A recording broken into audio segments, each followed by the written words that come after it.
মিন শাফাইল Morris, অসুস্থ এক ব্যক্তি, রোগাগ্রস্ত এক ব্যক্তি হুজুরকে বলতো ফিসে বলতো হুজুর আপনি আমাকে ভালো করে দেন, যাবে বলা যাবে? মিন শাফাইল মরিস, কোন অসুস্থ ব্যক্তি যদি কোন পীরের কাছে যায়, কোন মাদারে যায়, কোন হাজির কাছে যায়, কোন গাজীর কাছে যায়, শাফাত জন্য জায়েজ হবে না। মিন শাফাইল মরিস ওয়া গানাইল ফকির, দরিদ্র মানুষ, দীর্ণশীর্ণ মানুষ, হুজুর আপনি আমাকে কি করে দেন, সম্পদ দেন, টাকা দেন। মানুষ পীরের দরবারে দেখি কি টাকা চায়, কি চায়?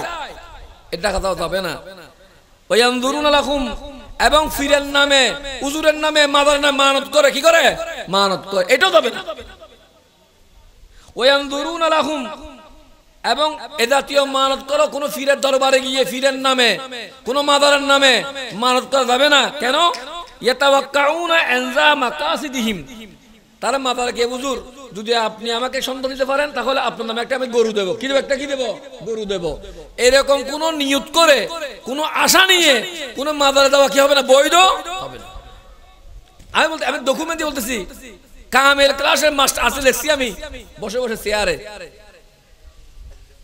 যে ইয়াতাওয়াক্কাউনা ইনজাহা মাকাসিদিহিম, যে কোন উদ্দেশ্য পূরণে কোন সৃষ্টির কাছে হাত পাতা যাবে না আল্লাহ ছাড়া। কে ছাড়া? আল্লাহ, আল্লাহ ছাড়া। মিরাদ মানে কি? জন্ম। সিরাত মানে জীবনী। সিরাতের ভিতর মিরাদ আছে।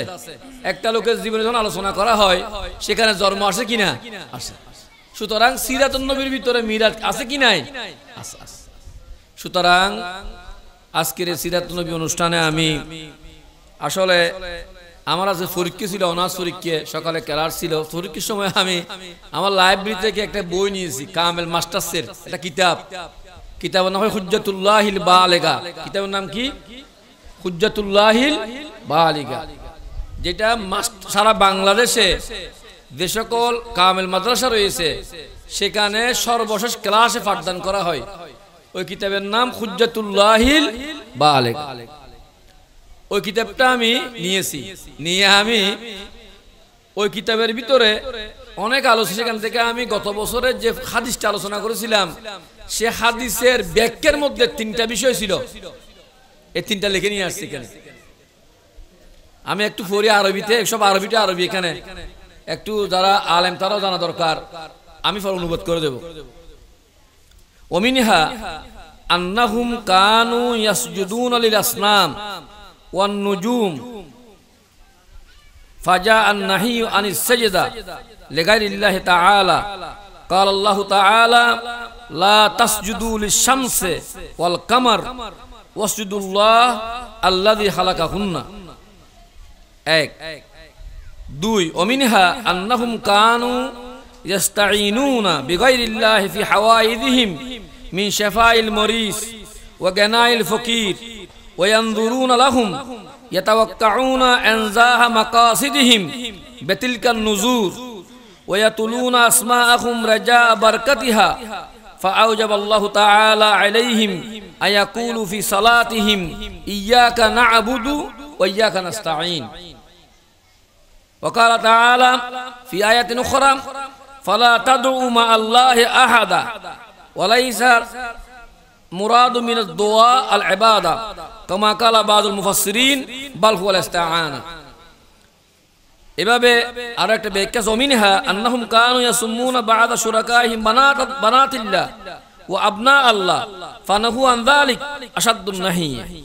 ওয়া রাবি মিনহা আন্নাহুম কানু ইয়াত্তাখিযুনা আখবারাহুম ওয়া রুহবানাহুম আরবাবা মিন দুনিল্লাহ বিমান আন্নাহুম কানু ইয়াতাকিদুনা আন্নামা আহাল্লা হাউলাই হালালুন লা বা'সা বি ফি নাফসিল আম ওয়া আন্নামা হাররামা হাউলাই হারামুন ইউআখিযুনা বিহি ফি নাফসিল আম। ومنها أنهم كانوا يتقربون إلى الأصنام والنجوم بالذبح لأجلهم إما بالإحلال عند الذبائح بأسمائهم وإما بالذبح على الأنصاب المخصوصة فنهوا عن ذلك. সম্মানিত উপস্থিতি, এটার এক বিশাল এক বর্ণনা। গত বছর আমি একটা হাদিস বর্ণনা করেছি, হাদিস বলেছিলাম। সে হাদিসের মধ্যে আছে একজন বেদুইন মানুষ, একজন অশিক্ষিত সাহাবী, পাহাড়ি মানুষ রাসূল পাক সাল্লাল্লাহু আলাইহি সাল্লামের দরবারে এসেছিল। রাসূল পাক সাল্লাল্লাহু আলাইহি সাল্লাম সাহাবায়ে কেরামদেরকে নিয়ে মসজিদে একটা আলোচনা করতেছেন এভাবে। এমন সময় একজন বেদুন সাহাবী, বেদুন মানে পাহাড়ি মানুষ, চুল কুকুরানো, কাপড় চোপড় ফাটা, জীর্ণ শীর্ণ এক দুর্বল সাহাবী এসে ওই মাহফিলে এসে রাসূলকে জিজ্ঞেস করেছিল, দুল্লানি আলা আমলিন ইজা আমিলতু দাখালতুল জান্নাতা। ইয়া রাসূলুল্লাহ, আমি পাহাড়ি সাহাবী, আমি বেদুইন সাহাবী, আমি অনেক কষ্ট করে এসেছি আপনার কাছে একটি প্রশ্ন করার জন্য। ইয়া রাসূলুল্লাহ, প্রশ্ন কি? দুল্লানি আলা আমলিন ইজা আমিলতু দাখালতুল জান্নাতা। ইয়া রাসূলুল্লাহ, আপনি আমাকে একটি আমলের কথা বলবেন, যে আমলটা নিজের জীবনে বাস্তবায়ন করব, দাখালতুল জান্নাতা, বেহেশতে যাব। আলহামদুলিল্লাহ। একজন বেদুইন সাহাবী আল্লাহর রাসূলকে প্রশ্ন করতেছেন, দুল্লানি আলা আমলিন ইজা আমিলতু দাখালতুল জান্নাতা। ইয়া রাসূলুল্লাহ, আপনি আমাকে একটি আমলের কথা বলবেন, শুধু একটি আমল, যে আমলটা আমি জীবন বাস্তবায়ন করব, বেহেশতে যাব। আল্লাহর রাসূল কিছুক্ষণ ধৈর্য ধরলেন, তার কারণ একটি আমল দিয়ে কেউ বেহেশতে যেতে পারবে না। কিছুক্ষণ পরে আল্লাহ রাসূল বলতেছেন কি, তা'বুদুল্লাহ ওয়া লা তুশরিক বিহি শাইআ ওয়া তুকিমাস সালাতাল মাকতুবাতা ওয়া তুআদ্দিয যাকাতাল মাফরুদাতা ওয়া তাসুমু রমজানা ওয়া তাহুজ্জাল বাইতা মান ইসতাতা ইলাইহি সাবিলা। আল্লাহর পয়গম্বর উত্তর দিলেন, এক বেহেশত যেতে হলে হে মানব জাতি, হে মহিলারা, হে পুরুষ, হে যুবক, আবাল বৃদ্ধ বনিতা, বেহেশতে যেতে হলে তা'বুদুল্লাহ, আল্লাহর ইবাদত করতে হবে। কার ইবাদত? আল্লাহ। তারপরে কি, ওয়ালা তুশরিক বিহি শাইআ, শিরিক করা যাবে না, শিরিক গুনাহ করা যাবে না। বেহেশতে যাওয়ার এক নম্বর মাধ্যম হচ্ছে আল্লাহর ইবাদত। হায়াতের মালিক আল্লাহ, মওতের মালিক আল্লাহ, ইজ্জতের মালিক আল্লাহ, সমস্ত কিছুর মালিক, ক্ষমতার মালিক আল্লাহ। আপনারা দেখেন নাই, আজ 17 বছর এক সরকার ছিল না, এখন আসেনি?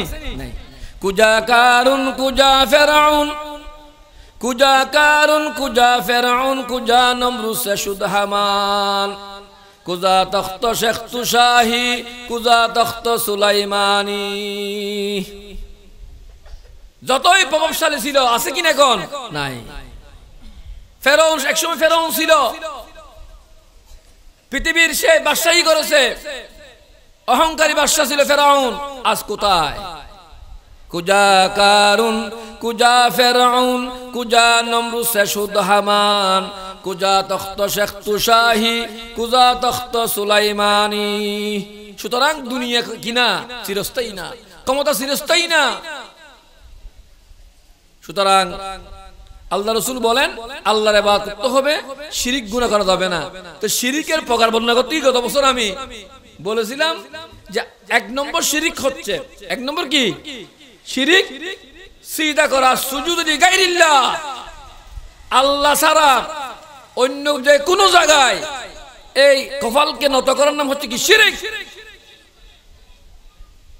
কোন মানব জাতি, কোন সৃষ্টি আল্লাহকে ছাড়া কাউকে সিজদা করতে পারবে না, এটা বড় শিরক। এই সিজদার 2 নম্বর শিরক হচ্ছে কি দেখেন, এই জিনিসটা একটু বলি, মানুষ জানা দরকার এটা। ওয়ামিনহা আন্নাহুম কানু ইস্তাঈনুনা বিগাইরিল্লাহ ফি হাওয়াইদিহিম। যখন মানুষ কোন মুসিবতে পড়ে, বিপদে পড়ে, তখন দুধ একজন হুজুর খাস, হুজুর অত মাথা দেখা যায় না, মাদাকে বলে হুজুর আমাকে কি আমার বিপদে পড়েছে, আপনি আমাকে বাঁচান। এভাবে বিপদে আপদে বিভিন্ন সমস্যা যখন মানুষ পড়ে, তখন মানুষ কি করে? আল্লাহ ছাড়া অন্যের কাছে সাহায্য প্রার্থনা করে। এটা দ্বিতীয় নম্বর কি শিরক। আল্লাহ ছাড়া কোন সৃষ্টির কাছে কিছু চাওয়া যাবে না। কোন মাদারে, কোন হাজি, কোন গাজী, কোন পীর, কোন মুর্শিদ, কোন ব্যক্তির নিকট কোন কিছু চাওয়া যাবে না, সাহায্য চাওয়া যাবে না। এটা আমি বলতেছি না, আল্লামা শাহুল মুহাদ্দিস দেহলভী রাহমাতুল্লাহ আলাইহি কামেল ক্লাসে হুজ্জাতুল্লাহিল বালিগা কিতাবের শিরকের প্রকার ভিতরে তিনি লিখতেছেন যে আন্নাহুম কানু ইস্তাঈনুনা বিগাইরিল্লাহ ফি হাওয়াইদিহিম। কোন প্রয়োজনে যে কোনো বিপদ আপদে আল্লাহ ছাড়া কারো সাহায্য হওয়া যাবে না। যেমন উদাহরণ দিচ্ছেন তিনি, মিন শাফাইল মরিস, অসুস্থ এক ব্যক্তি, রোগাগ্রস্ত এক ব্যক্তি, হুজুরকে বলতে হুজুর আপনি আমাকে ভালো করে দেন, যাবে? বলা যাবে?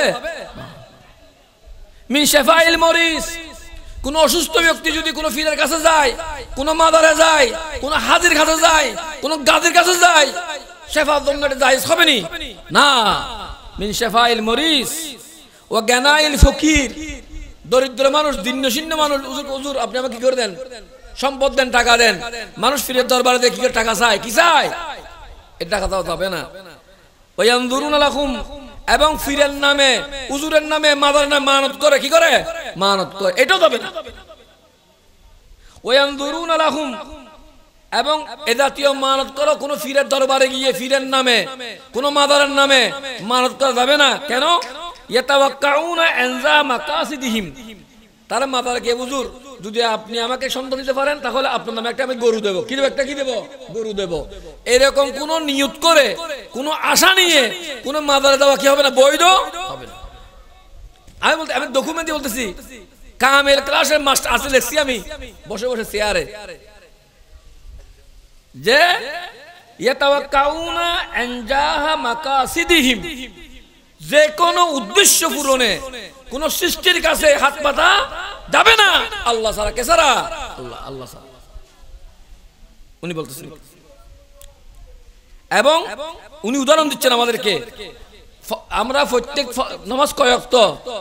5 ওয়াক্ত। নামাজ সূরা ফাতিহা পড়া কি ওয়াজিব। সূরা ফাতিহার কয়টি আয়াত? 7টি আয়াত। সেই আয়াতের ভিতরে আছে কি দেখেন, ইয়াকা না'বুদু ওয়া ইয়াকা নাস্তাঈন। কি আছে? ইয়াকা না'বুদু আসেনি আয়াত? এটা আছে। এটার অর্থ কি? এটা অর্থ কি? আমরা কি অর্থ পড়ি? এটা কি বুঝি আমরা এটা পড়ে? ইয়াকা না'বুদু, আয় আল্লাহ আমরা আপনার ইবাদত করি, কেবল আপনার ইবাদত করি। ওয়া ইয়াকা নাস্তাঈন, আপনাকে সাহায্য প্রার্থনা করি। প্রত্যেক দিন প্রত্যেক মানুষ, প্রত্যেক পুরুষ, প্রত্যেক মহিলা নামাজের ভিতরে সূরা ফাতিহা প্রত্যেক রাকাতে পড়ি। সূরা ফাতিহার একটি আয়াত হচ্ছে ইয়াকা না'বুদু, আয় আল্লাহ কেবলমাত্র আপনার ইবাদত করি। এই শব্দটা এভাবে ছিল আসলে, না'বুদুকা নাস্তাঈনুকা। আসলে কিভাবে ছিল এটা? না'বুদুকা নাস্তাঈনুকা। এটাকে তৈরি করা হয়েছে, আল্লাহ বানাইছেন ইয়াকা। এটা ইয়াকা আপনারা বুঝবেন না আরবিতে, এটা হলো মফউল। ইয়াকা না'বুদু, কেবলমাত্র, শুধুমাত্র, একমাত্র আপনার ইবাদত করি আল্লাহ। ওয়া ইয়াকা নাস্তাঈন, কেবলমাত্র, শুধুমাত্র আপনার সাহায্য প্রার্থনা করি। বলো আলহামদুলিল্লাহ, বলো আলহামদুলিল্লাহ। এখানে উনি লিখতেছেন এটা আমরা নামাজে এটা বলি, কিন্তু বাস্তবায়ন করি কি? বিপরীত। এই জন্য আজকে আমি আপনাকে বলে দিচ্ছি, কোন মাদারের নামে, কোন পীরের নামে, কোন হুজুরের নামে নিজের উদ্দেশ্য হাসিল করার জন্য মানত করা যাবে না, কি চাওয়া যাবে না। আজকে এটাই বলে দিলাম শুধু।